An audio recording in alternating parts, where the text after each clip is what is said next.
तुम्हाला लग्न जुळवायची असतील तर आधी तुमच्या मनातून हा गैरसमज काढून टाका की लग्न जुळवणारी संस्था फक्त पैसे दिल्यामुळे ते काम करेल. तर तुमच्याकडे काही उपाय असतील तर कृपया आम्हाला कळवा. आपण सर्वांनी मिळून प्रयत्न करण्यात काय हरकत आहे? कृपया तुमच्या सूचना सांगा. मित्रांनो, कुठलाच व्यक्ती स्वतःमध्ये पूर्ण नसतो. तो हळूहळू परिपूर्ण होण्याचा प्रयत्न करत असतो. मराठा लग्न अक्षदामध्ये गेल्या 5-7 वर्षापासून काम करत असताना सातत्यानं समाज हा प्रवाहित होत असतो आणि त्याप्रमाणे आपण सुद्धा स्वतःमध्ये काही बदल केले पाहिजे. आणि मग याच्यामध्ये बऱ्याचदा एक सेवाभाव म्हणून किंवा इतरांसाठी मध्यस्थी करण्याचा प्रयत्न म्हणून किंवा लोकांना सेवा देण्याचा प्रयत्न करत असताना नकळत कळत याच्यातून चुका होणं स्वाभाविक आहे. किंवा सुरुवातीला सांगितलं त्याप्रमाणे कुठलाच व्यक्ती स्वतःमध्ये परिपूर्ण नसतो. त्या दृष्टीने याच्यामध्ये काय सुधारणा करता येतील हे सगळ्यांनी जर आपापले सजेशन दिले किंवा काही सुधारणा सांगितल्या तर नक्कीच त्यातून काहीतरी चांगलं होईल. आणि मग आपल्याला सुरुवातीलाच एक विनंती असेल की मेंबरसाठी लाईव्ह असलेल्या या सदरातून आम्ही काहीतरी चांगलं देण्याचा प्रयत्न करतो. आणि मग हे करत असताना असं म्हणतात की माणूस शिक्षणापेक्षा अनुभवातून जास्त शिकत असतो.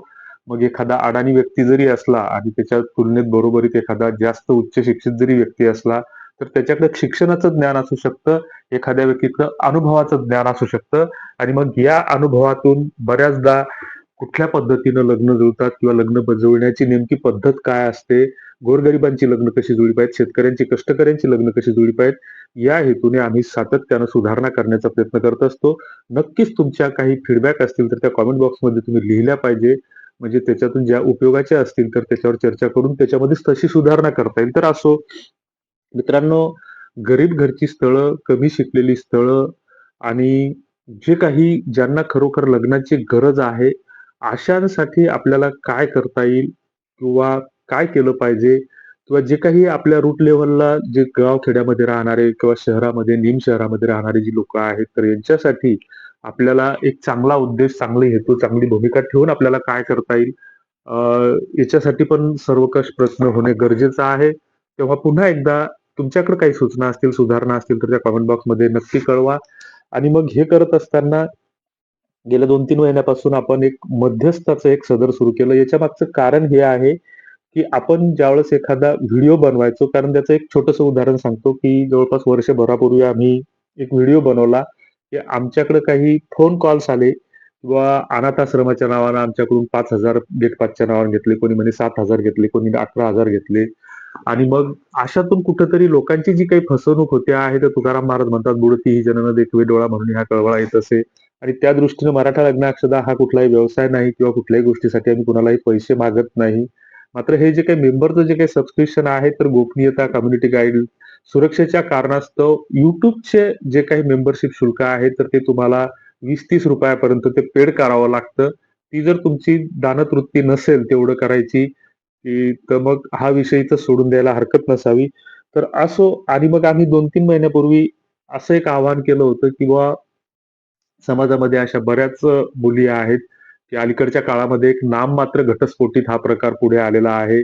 आणि नाममात्र घटस्फोटित म्हणजे एखाद्याचं लग्न होतं, थाटामाटात लग्न म्हणजे संपन्न होतं आणि ते संपन्न झाल्याच्या नंतर मग कुठेतरी स्वभावामध्ये बेबनाव येतो.